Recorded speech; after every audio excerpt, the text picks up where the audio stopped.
Hello viewers, Basha's கிச்சன்ல இன்னைக்கு நம்ம பார்க்க போறது சிக்கன் ஈரல் தொக்கு. கோழி ஈரல் தொக்கு எப்படி செய்யறது அப்படின்றத இந்த வீடியோல நம்ம பார்க்க போறோம்.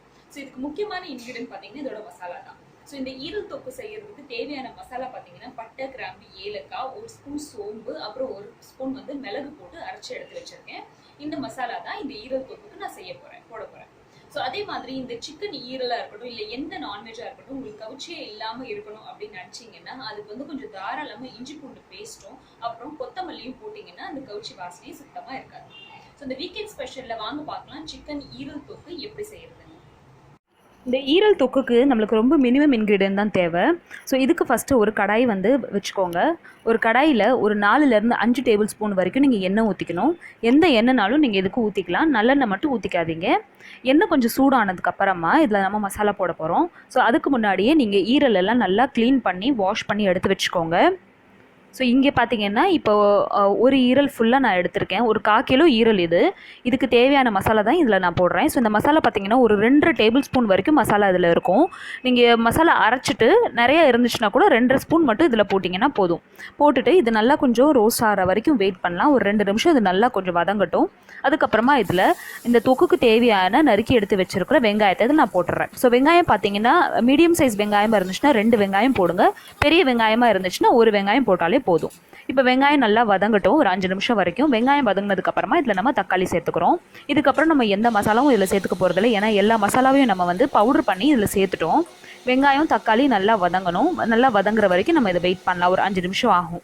இதுக்கப்புறமா இதில் ஒரு 2 பச்சை மிளகா உடச்சி இதில் நான் போட்டுட்டு அதையும் எல்லாத்தையும் நல்லா மிக்ஸ் பண்ணிக்கிறேன்.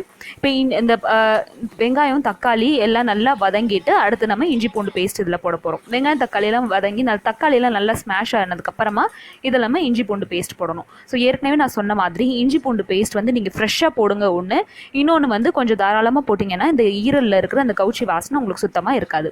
ஸோ ஒரு 4 டீஸ்பூன் வரைக்கும் இங்கே நான் இஞ்சி பூண்டு பேஸ்ட் போட்டிருக்கேன். போட்டுட்டு எல்லாத்தையும் நல்லா மிக்ஸ் பண்ணிக்கிறேன்.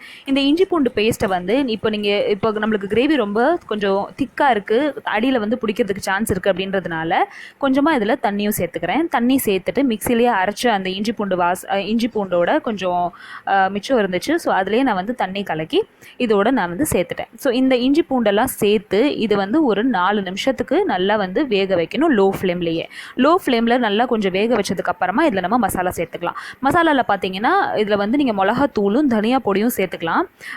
1 ஸ்பூன் மிளகாத்தூள், 1 ஸ்பூன் தனியா பொடி சேர்த்துக்கோங்க.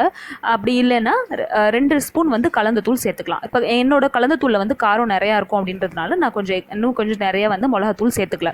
இப்போ நீங்கள் தனியா நிறைய போட்டு கலந்த தூள் செஞ்சு வச்சுருக்கீங்க அப்படின்னா கொஞ்சம் மிளகா பொடியும் கொஞ்சம் எக்ஸ்ட்ரா இதில் போட்டுக்கோங்க. அப்புறம் உப்பு மஞ்சத்தூள் போட்டுட்டு கொஞ்சம் நல்லா மிக்ஸ் பண்ணிவிட்டு இந்த ஈரல் இதில் நம்ம வச்சிடலாம். இப்போ ஈரல் கொஞ்சம் சாஃப்டாக இருக்கும் அப்படின்றதுனால ரொம்ப டைம் எடுக்காது இது வேகிறதுக்கு. அதோட அந்த மசாலாவோட கொஞ்சம் பரட்டி நீங்கள் ஒரு 5 நிமிஷத்துக்கு இதை வேக வச்சிங்கன்னா போதும், நல்லா வெந்துடும். இப்போ இதை கொஞ்சம் நல்லா பரட்டிட்டு கொஞ்சம் அடியில் பிடிக்காமல் இதில் கொஞ்சம் நம்ம பரட்டிட்டு கொஞ்சம் ட்ரையாக இருந்த மாதிரி ஃபீல் பண்ணிங்கன்னா கொஞ்சம் எண்ணெய் நீங்கள் இதில் ஊற்றிக்கலாம். கொஞ்சமாக இதில் நான் தண்ணி ஊற்றிக்கிறேன். ரொம்ப தண்ணி ஊற்ற வேண்டிய அவசியம் இல்லை. கொஞ்சமாக தண்ணியும் வேக வைக்கும் போதே கொஞ்சமாக இதில் கொத்தமல்லியும் வச்சு ஒரு 5 நிமிஷம் இதை வேக வச்சாச்சு மூடி வச்சு. ஒரு 5 நிமிஷம் வெந்ததுக்கப்புறமா இதை நான் ஓப்பன் பண்ணி இதில் இருக்கிற உப்பு காரம்லாம் நான் டெஸ்ட் பண்ணி பார்க்குறேன்.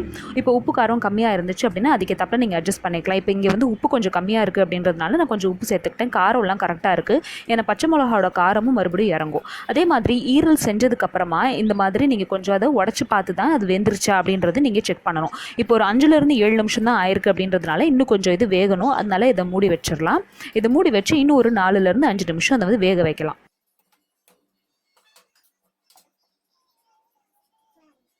ஒரு 4லேருந்து 5 நிமிஷம் நல்லா கொதிச்சிருச்சு. இது தண்ணி ஊற்றிருக்கிறதுனால இது அடியில் கண்டிப்பாக பிடிக்காது. அதனால இது ஒரு 4 நிமிஷத்துக்கு அப்புறம் நான் இப்போ ஓப்பன் பண்ணுறேன். ஒரு 4 to 5 மினிட்ஸில் பாருங்கள் எண்ணெயெல்லாம் நல்லா வெளியே வந்துருச்சு. ஸோ இப்போ நல்லா வெந்துருச்சு அப்படின்னு அர்த்தம். இப்போ இந்த ஈரலை நீங்கள் என்ன பண்ணணும்னா ரொம்ப பெருசாக இருந்தால் எனக்கு பிடிக்கல அப்படின்னு சொன்னீங்கன்னா இதை இந்த மாதிரி நீங்கள் கரண்டி வச்சு கட் பண்ணி எடுத்துடலாம். இல்லை எனக்கு பெருசாக இருந்தால் தான் பிடிக்கும்னா நீங்கள் அப்படியே கூட இதை சர்வ் பண்ணலாம். இப்போ இந்த ஈரல் ஃபுல்லாக ரெடி ஆயிடுச்சு. நீங்கள் கட் பண்ணி பார்க்கும்போது சாஃப்டாக இருந்துச்சு அப்படின்னா ஈரல் நல்லா வெந்துருச்சு அப்படின்னு அர்த்தம். இப்போ இதை கொத்தமல்லி போட்டு இறக்கிற வேண்டியதான். கொத்தமல்லி போட்டுட்டு நான் ஃப்ளேம் ஆஃப் பண்ணிடுறேன். இப்போ வந்து நம்மளோட ஈரல் தொக்கு ரெடி ஆயிடுச்சு. ஸோ சிக்கன் ஈரல் தொக்கு செய்கிறது ரொம்ப ரொம்ப ஈஸி தான். அதுக்கு தேவையான மசாலாவும் உப்பு காரமும் கரெக்டாக போட்டுட்டிங்கன்னா அதில் கவுச்சி வாசனை சுத்தமாக இருக்காது, ரொம்ப டேஸ்ட்டாகவும் இருக்கும், ரொம்ப நல்லாவும் இருக்கும். ஸோ இந்த தொக்கு வந்து நான் ரைஸ்க்கு செஞ்சுருக்கேன் அப்படின்றதுனால இதோடு சேர்த்து நான் வந்து சிக்கன் வந்து குழம்பு வச்சுருக்கேன். அதனால் இதை கொஞ்சம் நான் செமி கிரேவியாகவே எடுத்துட்டேன். உங்களுக்கு வேணும்னா இது இன்னும் கொஞ்சம் நீங்கள் ட்ரை பண்ணிக்கிட்டிங்கன்னா கூட இன்னும் நல்லாயிருக்கும். ஸோ இந்த மாதிரி வீக்கெண்ட் ஸ்பெஷலில் ஒரு சூப்பரான ஈரல் தொக்கு கண்டிப்பாக உங்கள் வீட்டில் இருக்கிற எல்லாருக்கும் செஞ்சு கொடுங்க. அண்ட் ஈரல் தொக்கு செய்கிறதுக்கு முன்னாடி கொடுக்கறதுக்கு முன்னாடியும் சர்வ் பண்ணுறதுக்கு முன்னாடியும் அதில் கொஞ்சம் கொத்தமல்லி இலை போட்டு சர்வ் பண்ணிடுங்க. ஸோ நம்மளோட ஈரல் தொக்கு ரெடி ஆயிடுச்சு. வீக்கெண்ட் ஸ்பெஷல்ல இந்த மாதிரி ஒரு சூப்பரான சிக்கன் ஈரல் தொக்கு உங்க வீட்டில் இருக்கிற எல்லாருக்கும் செஞ்சு கொடுங்க. அண்ட் இந்த டிஷ் உங்களுக்கு எப்படி வந்துச்சு அப்படின்றது என்கிட்ட சொல்லுங்க. இந்த டிஷ் உங்களுக்கு பிடிச்சிருந்துச்சு அப்படின்னா என்னோட சேனலை கண்டிப்பாக சப்ஸ்கிரைப் பண்ணுங்க, ஷேர் பண்ணுங்க அண்ட் லைக் பண்ணுங்க. தேங்க்யூ ஸோ மச் ஃபார் வாட்சிங்.